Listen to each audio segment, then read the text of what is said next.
میں آئمہ ایک عام سی لڑکی جس کی زندگی سادگی اور صبر سے جڑی ہوئی ہے۔ میرا تعلق ایک متوسط گھرانے سے ہے جہاں نہ بڑے خواب دیکھنے کی گنجائش ہوتی ہے نہ ہی انہیں پورا کرنے کے وسائل۔ میرے والد کئی سال پہلے اس دنیا سے رخصت ہو چکے تھے۔ ان کے جانے کے بعد میری ماں ہی میرا سب کچھ بن گئی تھی۔ میری ماں میرا سائبان، میرا سہارا، لیکن زندگی نے ہمیں مزید آزمانا تھا۔ میری ماں کو کینسر جیسی تکلیف وہ بیماری لاحق ہو گئی۔ ماں کی بیماری نے مجھے اندر سے توڑ کر رکھ دیا تھا، لیکن میں نے آنسو چھپا لیے، ان کے سامنے کبھی کمزور نہ پڑی، کیونکہ مجھے پتا تھا کہ میری ہمت ہی ان کا حوصلہ ہے۔ میں دن رات ان کی تیمارداری میں لگی رہتی، پڑھائی بھی جاری رکھی کیونکہ امی چاہتی تھیں کہ میں کسی پر بوجھ نہ بنوں، اپنے پاؤں پر کھڑی ہوں۔ کبھی سوچتی تھی کیا واقعی خوشی نام کی کوئی چیز میرے نصیب میں بھی ہے۔ میری زندگی میں ایک بڑا سہارا میرے چچا بنے۔ وہ ایک دولت مند بزنس مین ہیں اور میرے والد کے بڑے بھائی۔ جب امی کی طبیعت بگڑنے لگی تو انہوں نے ہی ہماری مالی مدد شروع کر دی۔ دوائیں، ہسپتال فیس، سب کچھ انہوں نے سنبھالا۔ میں نے ہمیشہ ان کے لیے دل سے دعا کی۔ چچا کبھی ہمارے ساتھ زیادہ وقت نہیں گزار پائے تھے، لیکن اب وہ واقعی ایک باپ کی طرح پیش آ رہے تھے۔ شاید وہ بھی پچھتا رہے تھے کہ وہ پہلے کیوں نہ آئے۔ امی کے انتقال کے بعد چچا نے مجھے اپنے گھر لے جانے کا فیصلہ کیا۔ میں اندر سے ٹوٹ چکی تھی اور انکار کی ہمت نہیں تھی۔ ان کے ساتھ ان کے عالیشان گھر میں آ گئی، لیکن دل وہیں رہ گیا، اپنے پرانے چھوٹے سے کمرے میں۔ یہاں سب کچھ نیا تھا، خاص طور پر میری چچی جو میرے وجود کو قبول کرنے میں ہچکچاتی تھی۔ ان کے لیے میں ان کی دنیا میں ایک فالتو اضافہ تھی، ایک غریب رشتہ دار جسے وہ دل سے کبھی اپنا نہ سکیں۔ میں خاموشی سے گھر کے ایک کونے میں سمٹ گئی۔ چچی کے طنز اور اس گھر کے اصول، سب کچھ میرے لیے اجنبی تھا۔ بس ایک شخص تھا جو میرے لیے اجنبی ہوتے ہوئے بھی جانا پہچانا لگنے لگا، دانش۔ میرے چچا زاد وہ مجھ سے بہت مختلف تھا، پڑھا لکھا، نرم گو اور سب سے بڑھ کر انصاف پسند۔ وہ مجھ سے زیادہ بات نہیں کرتا تھا، لیکن اس کی نظریں میرے درد کو پہچان لیتی تھیں۔ میں جب اس گھر میں آئی تو سب کچھ میرے لیے نیا اور اجنبی تھا، لیکن ایک چیز بالکل واضح تھی، میری حیثیت ایک مہمان سے زیادہ نہیں تھی۔ چچی کا رویہ، گھر کے ملازمین کی نظریں، یہاں تک کہ روزمرہ کے معمولات بھی مجھے یہ احساس دلاتے رہتے تھے کہ میں اس دنیا کی نہیں ہوں۔ لیکن اس سب کے بیچ ایک شخص تھا جو شاید اتنا مختلف نہ تھا، یا کم از کم مجھے ایسا محسوس ہونے لگا تھا۔ دانش چچا اور چچی کا اکلوتا بیٹا، تعلیم یافتہ، سلجھا ہوا اور خاموش طبعی انسان تھا۔ وہ اپنے کمرے سے کم ہی باہر آتا، اور جب بھی آتا یا تو کام کے سلسلے میں یا پھر کھانے کے وقت، شروع میں وہ مجھ سے بالکل اجنبیوں جیسا برتاؤ کرتا تھا، جیسے میں اس کی دنیا میں کوئی معنی نہیں رکھتی۔ ہم کبھی ایک دوسرے سے زیادہ بات نہیں کرتے تھے، صرف ضروری جملے، وہ بھی آہستہ جیسے ہوا میں گھل جاتے ہوں۔ چچی کی نظر میں میری موجودگی ایک ناگوار حقیقت تھی۔ انہیں یہ پسند نہ تھا کہ میں ان کے عالیشان گھر میں رہ رہی ہوں، ان کی میز پر بیٹھ کر کھانا کھاتی ہوں، یا ان کے بیٹے کے قریب ہوں۔ چاہے صرف اتفاق ہی صحیح، انہوں نے اپنی بھانجی رمشا کو دانش کے لیے پسند کر رکھا تھا۔ وہ کھل کر اس کا اظہار بھی کرتی۔ رمشا اکثر یہاں آتی اور ہر بار اپنی موجودگی کا خوب احساس دلاتی۔ وہ ہنستی، کھل کر بولتی، دانش سے بے تکلفی سے بات کرتی اور اکثر میری طرف طنزیہ جملے اچھالتی جنہیں میں برداشت کر لیتی۔ دانش کے رویے میں کوئی خاص تبدیلی نہیں آتی تھی، وہ سب کے ساتھ ایک جیسا پیش آتا، مگر میں نے کئی بار محسوس کیا کہ جب رمشا کچھ حد سے بڑھ جاتی تو وہ چپ چاپ کمرے سے نکل جاتا۔ مجھے کبھی یقین نہ آیا کہ اس کی خاموشی میرے لیے تھی یا محض اس کی فطرت کا حصہ، مگر دل میں اس کے لیے ایک عجیب سی نرمی پیدا ہونے لگی تھی۔ بنا چاہے، بنا کسی ارادے کے میں نے خود کو بار بار سمجھایا کہ میں یہاں وقتی طور پر ہوں، میری حیثیت کسی بیٹی یا بہو کی نہیں، لیکن دل کہاں دل کی سنتا ہے۔ میری ماں نے ہمیشہ مجھے سکھایا تھا کہ عزت اور سچائی وہ زیور ہیں جو کسی بھی لڑکی کو خوبصورت بناتے ہیں۔ میں بس اسی سچائی کو اوڑھ کر اس گھر میں زندہ رہنے کی کوشش کر رہی تھی، خاموش پردے کے پیچھے ایک بے آواز موجودگی کے ساتھ۔ مگر کبھی کبھار جب دانش کی نظریں چند لمحے ٹھہر جاتی، مجھے لگتا شاید میرے وجود کی کوئی ہلکی سی بازگشت اس کے دل تک ضرور پہنچی ہے۔ چچا ہمیشہ سے نرم دل اور انصاف پسند انسان تھے۔ میرے والد ان کے بڑے بھائی تھے، لیکن میرے لیے وہ ایک باپ کی طرح بن چکے تھے۔ جب امی کا سایہ سر سے اٹھا تو مجھے لگا جیسے میں واقعی تنہا ہو گئی ہوں، لیکن چچا نے میری حالت دیکھ کر مجھے مکمل سہارا دیا۔ انہوں نے نہ صرف میری تعلیم جاری رکھنے کا بندوبست کیا، بلکہ مجھے یہ احساس بھی دلایا کہ میں اس گھر میں اکیلی نہیں ہوں۔ چچا اکثر میرے کمرے کے باہر سے گزرتے ہوئے حال احوال پوچھ لیتے، میرے امتحانوں کے بارے میں جاننا چاہتے۔ میں خاموشی سے ان کی باتیں سنتی رہی، لیکن میرے دل میں جیسے خوف کی ایک لہر دوڑ گئی۔ مجھے اندازہ ہو رہا تھا کہ وہ کس طرف بات لے جا رہے ہیں، لیکن یقین نہ آ رہا تھا۔ چچا نے نرمی سے میرے ہاتھ پر ہاتھ رکھا اور کہا، میں چاہتا ہوں کہ تم دانش سے شادی کرو۔ ایک پل کو دل جیسے دھڑکنا بھول گیا۔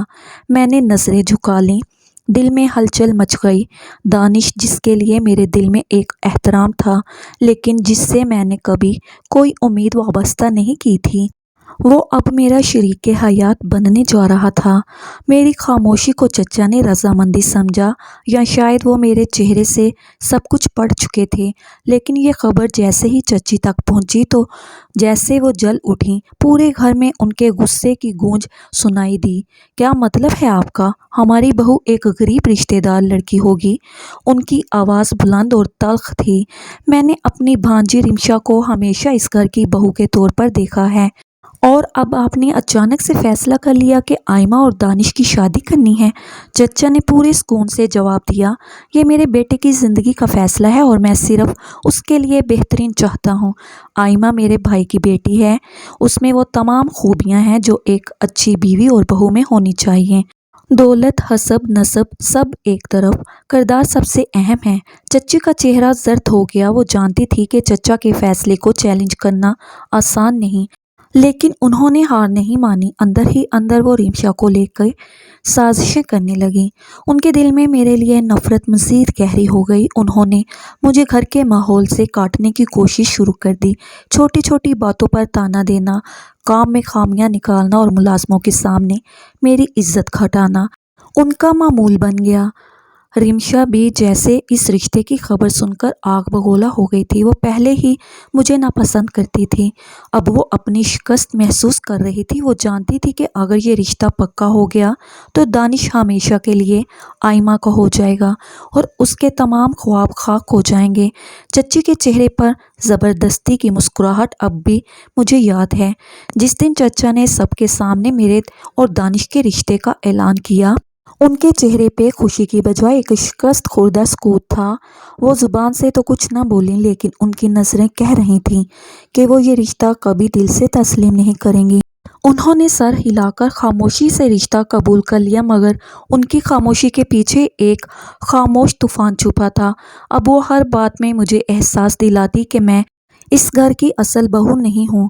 اسی دوران رمشا کا رویہ یکا یک بدلا۔ پہلے وہ مجھ سے بہت روکھے انداز میں بات کرتی تھی، کبھی مجھے اہمیت نہیں دیتی تھی، لیکن اب وہ اچانک بہت ہمدرد بن گئی تھی۔ میرے کمرے میں آنا، میرے ساتھ چائے پینا، میرے کپڑوں کی تعریف کرنا اور ہنسی مذاق کرنا اس کا روز کا معمول بن گیا تھا۔ شروع میں مجھے حیرت ہوئی، پھر سوچا شاید وقت کے ساتھ وہ بدل گئی ہو، شاید وہ اب حقیقت کو تسلیم کر چکی ہو۔ لیکن کچھ ہی دنوں میں مجھے اندازہ ہو گیا کہ رمشا کی ہمدردی صرف دکھاوا ہے۔ وہ ہر وقت میری باتوں میں جھانکتی، میرے جذبات جاننے کی کوشش کرتی اور پھر ان کا مذاق اڑاتی۔ کبھی میرے کپڑوں کو سادہ مگر کیوٹ کہتی تو کبھی میرے بولنے کے انداز کو معصوم مگر بورنگ قرار دیتی۔ اس کے الفاظ میں ہمدردی کے پردے میں چھپا زہر ہوتا جو آہستہ آہستہ میرے وقار کو چھلنی کرتا۔ ایک دن وہ میرے پاس آئی اور بولی، آئمہ تم بہت خوش قسمت ہو کہ تمہیں دانش جیسا لڑکا مل گیا۔ تمہیں تو پتہ ہے نا، وہ بہت خاص ہے، بہت سے لوگ اس کے قریب آنا چاہتے ہیں، میں بھی بچپن سے اس کی بہترین دوست رہی ہوں، لیکن چلو جو نصیب میں ہو وہی ملتا ہے۔ میں نے جواب میں صرف اتنا کہا، دانش اگر واقعی خاص ہے تو اس کی پسند پر سوال اٹھانا تو اس کی توہین ہے، نہ کہ میری۔ رمشا کے چہرے پر لمحہ بھر کو ایک جھنجھلاہٹ آئی، پھر وہ ہنستے ہوئے بولی، واہ تم تو شاعری بھی کرتی ہو، مجھے پتہ نہیں تھا تم اتنی دلچسپ ہو سکتی ہو۔ پھر وہ چلی گئی۔ اس کی ہر بات مجھے میرے مقام کا احساس دلانے کے لیے کافی ہوتی تھی، لیکن میں نے اپنی ماں کی تربیت یاد رکھی، کبھی کسی کے لفظوں کو اپنی ذات پر غالب نہ آنے دینا۔ شادی سادگی سے ہوئی، بغیر کسی بڑے ہنگامے کے۔ چچا نے خود ساری ذمہ داریاں سنبھالیں، ہر انتظام اپنے ہاتھ سے کیا۔ چچی کی سرد مہری اس دن بھی نمایاں تھی، لیکن انہوں نے کوئی کھلی مخالفت نہیں کی۔ رمشا تقریب میں شریک ضرور تھی، مگر اس کے چہرے پر مسکراہٹ صرف دوسروں کو دکھانے کے لیے تھی، ورنہ اس کی نظریں ہر لمحہ میرے وجود کو ناپسندیدگی سے چھوتی رہیں۔ شادی کے بعد میرے لیے ایک نئی زندگی کا آغاز ہوا۔ دانش کے ساتھ میرا رشتہ دھیرے دھیرے اعتماد کی بنیاد پر آگے بڑھنے لگا۔ وہ کم بولنے والا انسان تھا، مگر اس کے رویے میں ایک نرمی اور خلوص تھا۔ وہ میری خاموشی کو سمجھتا، میرے لفظوں کے بغیر بھی میرے جذبات کو محسوس کرتا۔ میں نے کبھی اس سے زیادہ کی خواہش نہیں کی تھی، لیکن جو عزت، وقار اور سکون اس نے مجھے دیا، وہ میری سوچ سے بڑھ کر تھا۔ وہ میرے دکھوں کی زبان جانے بغیر ان کا مداوع کرتا، اور یہ میرے لیے محبت کی سب سے بڑی علامت تھی، مگر محبت کا یہ سکون بہت دیر تک قائم نہ رہ سکا۔ شادی کے ابتدائی دنوں میں ہی چچی اور رمشا کا رویہ میرے لیے ایک نئے امتحان کی صورت اختیار کر گیا۔ چچی جواب بظاہر رشتہ قبول کر چکی تھی، وہ اندر ہی اندر اپنی ناپسندیدگی کو نفرت میں بدل چکی تھی۔ وہ گھر کے تمام کاموں میں مجھ سے الجھتی رہتی، میری ہر بات میں نقص نکالتی اور دانش کے سامنے میرے چھوٹے چھوٹے معاملات کو بڑھا چڑھا کر پیش کرتی۔ رمشا جو اب پہلے سے زیادہ قریب آنے کا ڈرامہ کر رہی تھی، اصل میں صرف موقع طاق میں تھی۔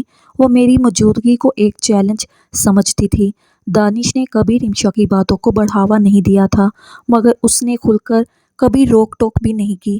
شاید وہ نہیں چاہتا تھا کہ گھر کا ماحول مزید کشیدہ ہو، یا شاید وہ رمشا کی نیت کو سمجھنے میں ناکام تھا۔ میں نے کئی بار چاہا کہ دانش سے اپنے دل کی بات کہوں، اپنی پریشانی بانٹوں، لیکن ہر بار میری زبان کو چچی کی باتیں روک لیتی تھی۔ بڑے گھر کی بہو بننا آسان نہیں، برداشت سیکھو، ضبط کرو، یہ جملے میرے ذہن میں گونجتے رہتے۔ دن گزرتے گئے اور میرا دل دانش کے ساتھ جڑتا گیا، لیکن گھر کے ماحول نے میرے اندر ایک خاموش جنگ چھیڑ دی تھی۔ ہر روز ایک نیا طعنہ، ایک نیا الزام اور ایک نیا رویہ میری برداشت کو آزماتا۔ میں کبھی دانش سے شکایت نہیں کرتی تھی، کیونکہ میں نہیں چاہتی تھی کہ وہ اپنے ہی گھر میں الجھ جائے، لیکن دل کے اندر ایک خلا بڑھنے لگا تھا، جو نہ رویا جاتا تھا، نہ کسی سے کہا جا سکتا تھا۔ میں نے خود کو کسی کونے میں محدود کرنے کی بجائے اپنے حصے کی ذمہ داریاں نبھانا شروع کیں۔ صبح جلدی اٹھتی، گھر کے کام سنبھالتی، پھر اپنی تعلیم پر توجہ دیتی۔ میں نے اپنے خواب ترک نہیں کیے تھے، اور نہ ہی اپنی خودداری۔ میری ماں نے مجھے سکھایا تھا کہ عزت نفس کبھی قربان نہیں کی جاتی، چاہے حالات کتنے ہی سخت کیوں نہ ہوں۔ دانش نے یہ سب دیکھا، اور اس کی نظروں نے میرے لیے احترام بڑھنے لگا۔ وہ خاموشی سے میری محنت کو سراہتا، کبھی ہلکی سی مسکراہٹ کے ساتھ، کبھی مختصر جملوں میں۔ مجھے اس کے رویے میں بدلاؤ محسوس ہوتا، اور دل کے کسی کونے میں امید کے ننھے چراغ جلنے لگتے، لیکن چچی کو میری یہ مضبوطی کھٹکنے لگی۔ انہیں یہ برداشت نہ تھا کہ میں ایک غریب رشتہ دار ان کے عالیشان گھر میں عزت، محبت اور مقام حاصل کر رہی ہوں۔ وہ ہر موقع پر مجھے کمزور کرنے کی کوشش کرتی۔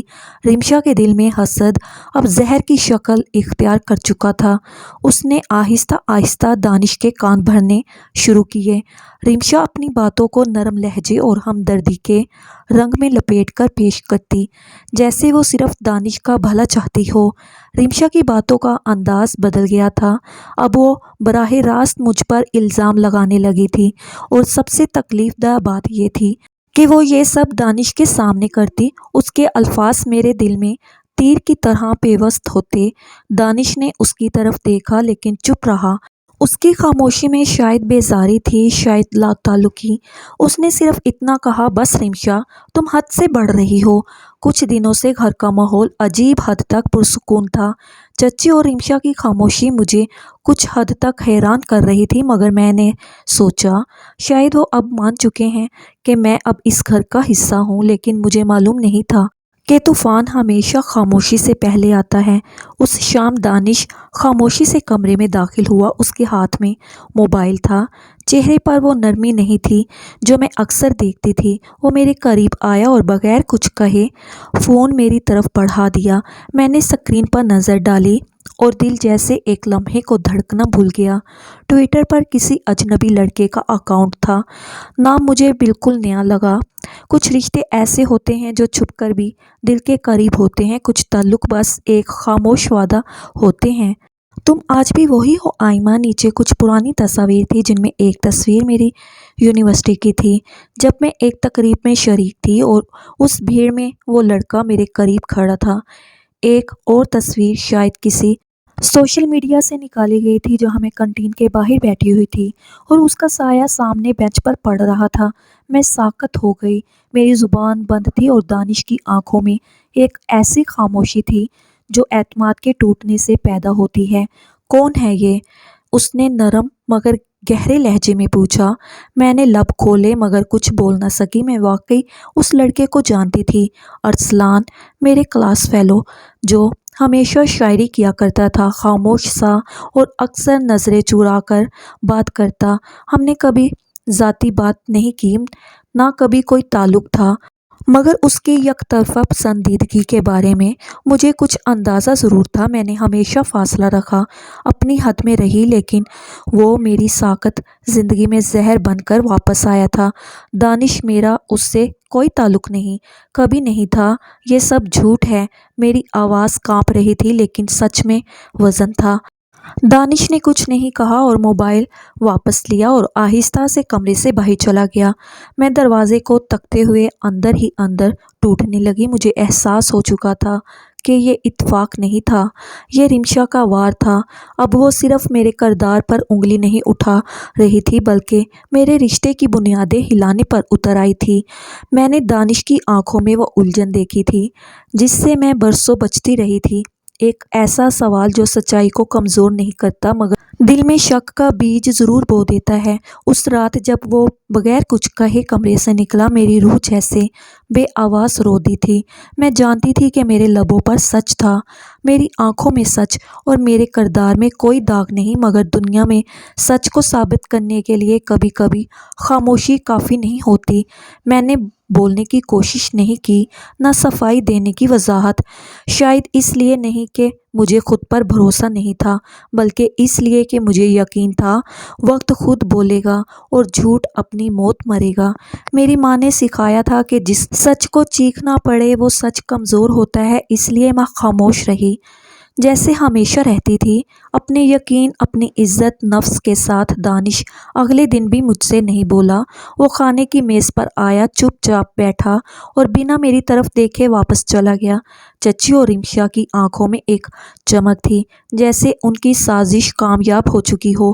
رمشا بار بار دانش کے قریب بیٹھنے کی کوشش کرتی، اس سے نرم لہجے میں بات کرتی اور گاہے بگاہے میری طرف طنزیہ نگاہ ڈالتی۔ وہ سمجھ رہی تھی کہ بازی پلٹ گئی۔ وہ چچا میرے لیے صرف چچا نہیں تھے، میرے باپ کا سایہ تھے، میری ماں کی آخری دعا کا سہارا اور اس گھر میں میری واحد پناہ۔ ان کے وجود نے مجھے اس اجنبی گھر میں ایک کونے کی نہیں، ایک پہچان کی جگہ دی تھی۔ ان کی باتیں، ان کے نرم لہجے والی سرزنشیں، ہر لمحہ مجھے بیٹیوں کی طرح دیکھنے والا وہ اعتماد، اب سب ختم ہو چکا تھا۔ وہ شام ابھی بھی میرے دل میں قید ہے جب فون کی گھنٹی بجی اور ایک جھٹکے سے میرا سارا وجود لرز اٹھا۔ چچا کو دل کا دورہ پڑا تھا، ہسپتال لے جایا گیا مگر وہ لوٹ کر نہیں آئے۔ میں جیسے بے آواز چیخی تھی، آنکھوں سے آنسو نہیں، دل سے امید نکلی تھی۔ ہسپتال کے خاموش کوریڈور میں بیٹھے میں نے وہ سب دعائیں دہرائیں جو امی کے وقت کی تھی، لیکن شاید میرے حصے کی دعائیں قبول نہیں ہوتی۔ چچی کی آنکھوں میں افسوس کم، سکون زیادہ تھا، جیسے ان کی راہ کا سب سے بڑا